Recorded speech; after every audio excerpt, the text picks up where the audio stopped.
अस्सलाम वालेकुम वरहमतुल्लाहि ताला वबरकातुहू। उम्मीद है नाजरीन आप तमामी हजरात खैर व आफियत के साथ होंगे।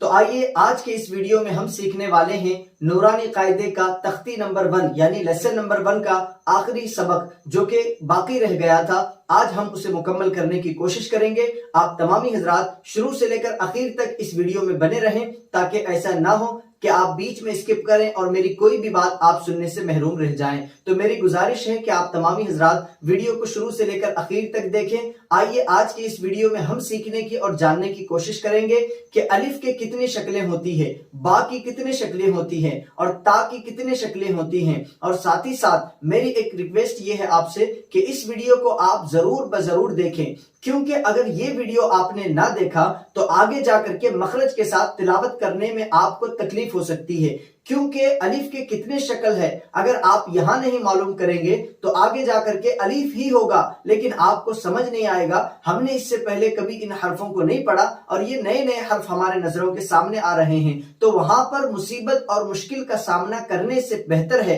कि आप यहां पर मुश्किल उठा करके और अपना कीमती वक्त 5 या 10 मिनट निकाल करके इसे देखें और इसे याद करें, डायरी में टाइप करें और प्रैक्टिस करने की कोशिश करें। तो इंशाअल्लाह आने वाले दिनों में और आने वाले लेसन में आपको सीखने में और दूसरों को सिखाने में आपको बड़ी आसानी होगी। तो मेरी गुजारिश है कि आप तमामी हजरात शुरू से लेकर आखिर तक मेरे साथ बने रहें। तो आइए इस सबक का आगाज हम करते हैं। आप भी मेरे साथ मिल करके पढ़ें। बिस्मिल्लाहिर्रहमानिर्रहीम। जैसा कि नाजरीन आप तमामी हजरात स्क्रीन पर देख सकते हैं, यहां पर है अलिफ और उसके नीचे आप देखें अलिफ, उसके नीचे अलिफ की 2 शक्लें हैं।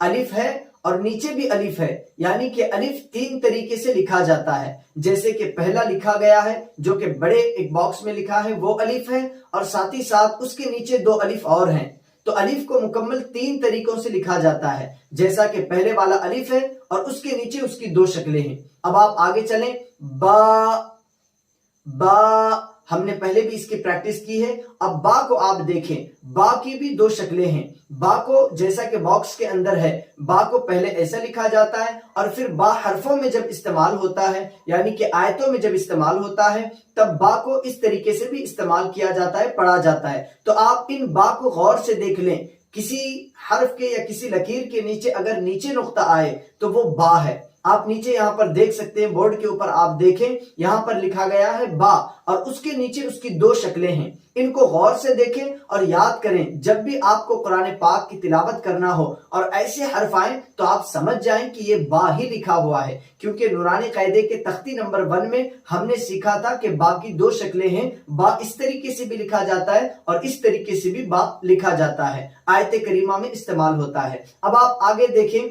आगे लिखा गया है ता। ता की 3 शक्लें हैं।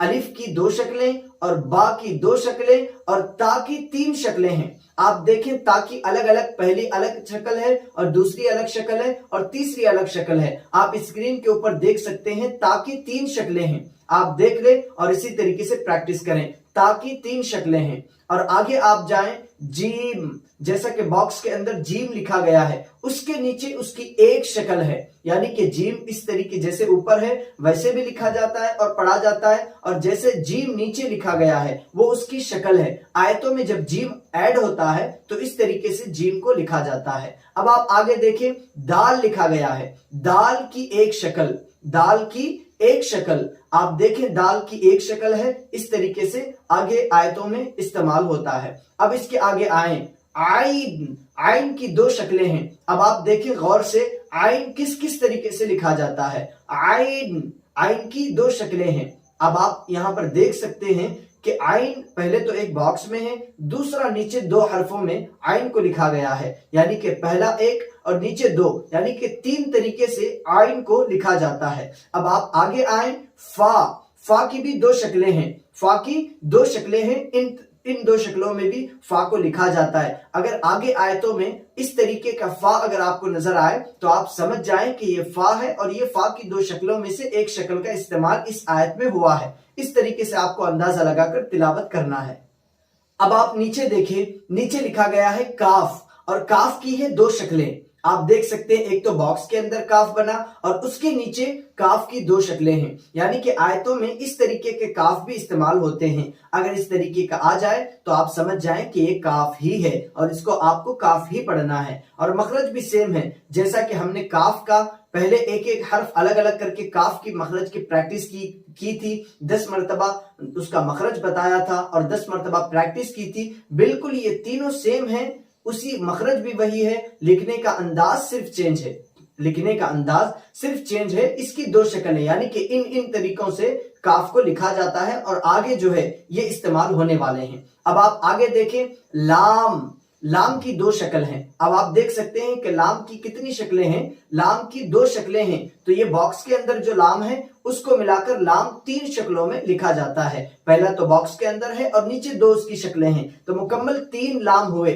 3 طریقے سے لام کو لکھا جاتا ہے۔ اب آگے آپ دیکھیں، میم لکھا گیا ہے اور میم کی 2 شکلیں ہیں، شکل میں لکھا جاتا ہے، ایک تو باکس کے اندر اور نیچے 2 شکلیں اس کی موجود ہیں، ان میں بھی پڑھا جاتا ہے اور لکھا جاتا ہے۔ اب آپ آگے دیکھیں، آگے ہا لکھا گیا ہے، ہا کی بھی 3 شکلیں ہوتی ہیں، جیسا کہ نیچے آپ دیکھ سکتے ہیں۔ پہلے تو ایک باکس کے اندر ہا بنا ہوا ہے اور اس کے بعد ہا کی 3 شکلیں نیچے لکھی گئی ہیں، تو مکمل ہا کو 3 نہیں بلکہ 4 طریقے سے لکھا جاتا ہے۔ ایک تو باکس کے اندر ہے اور نیچے 3 ہیں، تو 3 اور 1 ملا کر کے 4 ہوئے، تو ہا کو 4 طریقے سے لکھا جاتا ہے۔ آگے آیتوں میں آپ کو یہ تینوں اور چاروں ہا استعمال ہونے والے ہیں، اسی لیے ابھی سے اس کو دیکھ لیں اور غور سے پریکٹس کرنے کی کوشش کریں۔ اب آپ آگے چلیں تو آپ کو پتا چلے گا، لکھا گیا ہے حمزہ، حمزہ کی 2 شکلیں ہیں۔ اب آپ کاف میں اور حمزہ میں آپ کو فرق کرنا ہے، یعنی عین بھی اور کاف بھی اور حمزہ بھی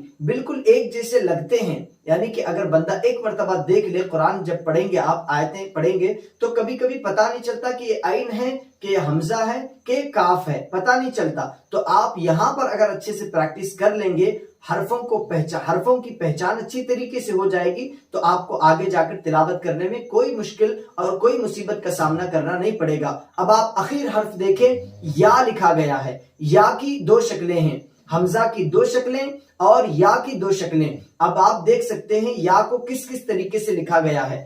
میں نے پہلے بھی آپ کو بتایا تھا، جب ای اور یا کا میں نے مخرج بتایا تھا لاسٹ ویڈیو میں، تب میں نے آپ کو کہا تھا کہ یا الگ الگ طریقے سے لکھا جاتا ہے۔ کسی یا کے اندر 2 نقطے ہوتے ہیں، کوئی یا خالی ہوا کرتا ہے، تو 3 طریقے سے یا کو لکھا جاتا ہے اور اس کو یا ہی پڑھا جاتا ہے۔ آگے آیتوں میں آپ دیکھیں گے تو یا اس طریقے سے استعمال ہوتا ہے۔ اللہ تبارک و تعالیٰ کی بارگاہ میں دعا ہے کہ اللہ تبارک و تعالیٰ ان سارے حرفوں کو ہمیں آسان فرمائے اور ہم جلد از جلد اسے سیکھ کر دوسروں کو سکھانے کی ہمیں توفیق عطا فرمائے۔ تو ناظرین، آج کا ہمارا تختی نمبر 1 یعنی کہ لیسن نمبر 1، تختی نمبر جو مفردات کی تختی ہم نے چھیڑی تھی اور اس کو پڑھنا شروع کیا تھا، آج یہ تختی مکمل ہوئی ہے۔ تو انشاءاللہ آنے والے ویڈیو میں ہم دوسری تختی اور دوسرے لیسن کے بارے میں بات کرنے کی کوشش کریں گے۔ پہلے یعنی کہ الف سے لے کر یا تک جتنے حرف ڈالے، الف سے لے کر آج تک جو یہ آپ ویڈیو دیکھ رہے ہیں، الف سے لے کر اب تک جتنے بھی ویڈیو ہم نے ڈالے، وہ سب کے سب تختی نمبر 1 میں ہی آتے ہیں، یعنی کہ لیسن نمبر 1 میں ہی یہ سارے ویڈیوز آپ نے دیکھے ہیں۔ ابھی ہم دوسرے لیسن کی طرف نہیں بڑھے ہیں، یہ صرف اور صرف پہلے لیسن اور تختی نمبر 1 کے بارے میں بات کی گئی ہے۔ وہاں سے لے کر یہاں تک ہمارا سفر مکمل ہوا، آپ کا بڑا سپورٹ اور بڑی پیار محبت سے آپ نے ہمیں سپورٹ کیا۔ تو آنے والے لیسن میں بھی، آنے والے تختیوں میں بھی آپ تمامی حضرات اسی طرح ہمیں سپورٹ کرتے رہیں، اسی طرح ہمیں اپنی محبتوں سے نوازنے کی کوشش کریں۔